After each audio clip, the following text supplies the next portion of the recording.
ராஜேந்திர சோழன் தந்தை ராஜராஜனுக்கு இணையாக உலகமே போற்றும் மகனாக திகழ்ந்தவர் முதலாம் ராஜேந்திர சோழன் ஆவான். இவர் பூம்புகார் தலைவன், செங்கோல் வளவன், கங்கை கொண்டான், கடாரம் கொண்டான் எனும் பல பட்டப்பெயர்களால் அழைக்கப்பட்டான். தந்தை ராஜராஜ சோழனின் வலது கரமாக விளங்கிய இவன் 1012ஆம் ஆண்டு சோழ சாம்ராஜ்யத்தின் மன்னராக முடிசூட்டப்பட்டார். ராஜேந்திர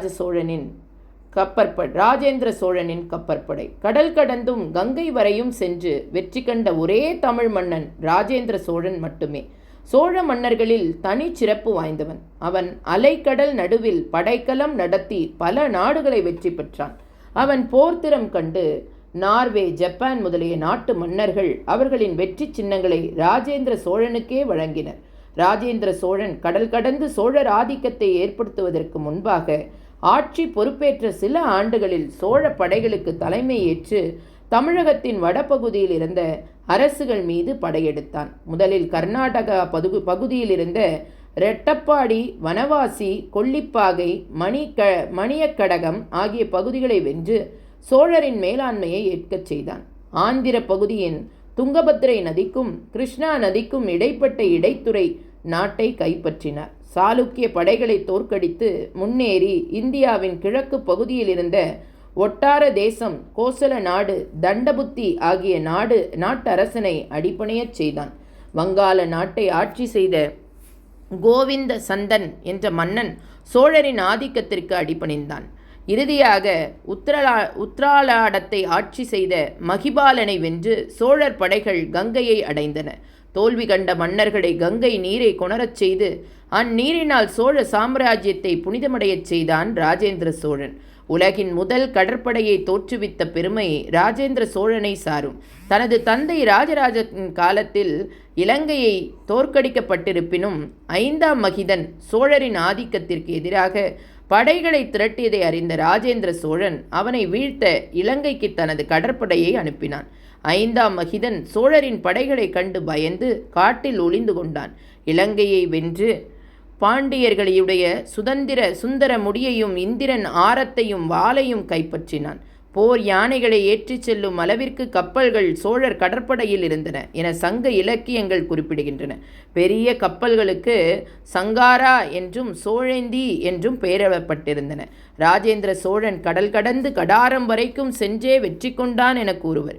ஆனால் 13 நாடுகளை வெற்றி கொண்ட சீனா வரை சென்றான் என்பதுதான் உண்மை. ஸ்ரீ விஜயத்தை தலைநகராக கொண்டு கூடாரத்தை ஆட்சி புரிந்தான் மன்னன் சங்கர ராம விஜயதுங்கவர்மனுக்கும் சோழர்களுக்கும் வியாபார சம்பந்தமான உறவில் விரிசல் வர ராஜேந்திர சோழன் அந்நாட்டை கைப்பற்ற தன் படையை சோழ துறைமுகத்தில் இருந்து கடாரம் நோக்கி செலுத்தினான். கடாரம் ஒரு முக்கிய துறைமுகம், சிறந்த வணிக தலம். எனவே அதனை முதலில் கைப்பற்றினர். பின்பு இதன் தலைநகர் ஸ்ரீவிஜயம் சென்று அந்நாட்டை கைப்பற்றியதுடன் அதனை சுற்றியுள்ள 11 நகரங்களையும் துறைமுகங்களையும் தீவுகளையும் கைப்பற்றினர்.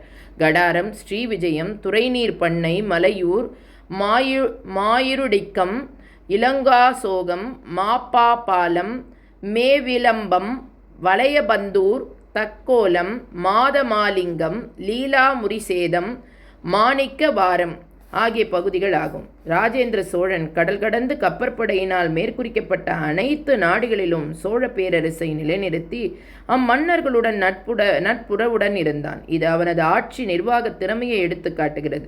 கடல் கடந்து வெற்றி பெற்ற நாடுகளில் நேரடியாக ஆட்சி செய்வது இயலாத காரியம் என நன்கு அறிந்த ராஜேந்திர சோழன் அந்நாட்டு மன்னர்களை அடிபணியச் செய்து ஆட்சியை அவர்களிடமே ஒப்படைத்தான். அதனால்தான் அவன் கடாரம் கொண்டான் என போற்றப்படுகிறான்.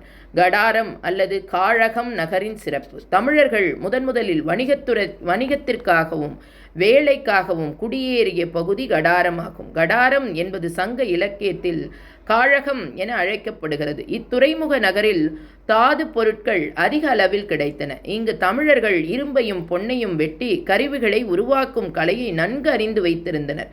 சீனாவிற்கும் இந்தியாவிற்கும் இடையில் உள்ள கப்பல் இத்துறைமுகம் வழியாகவே சென்று வந்தன.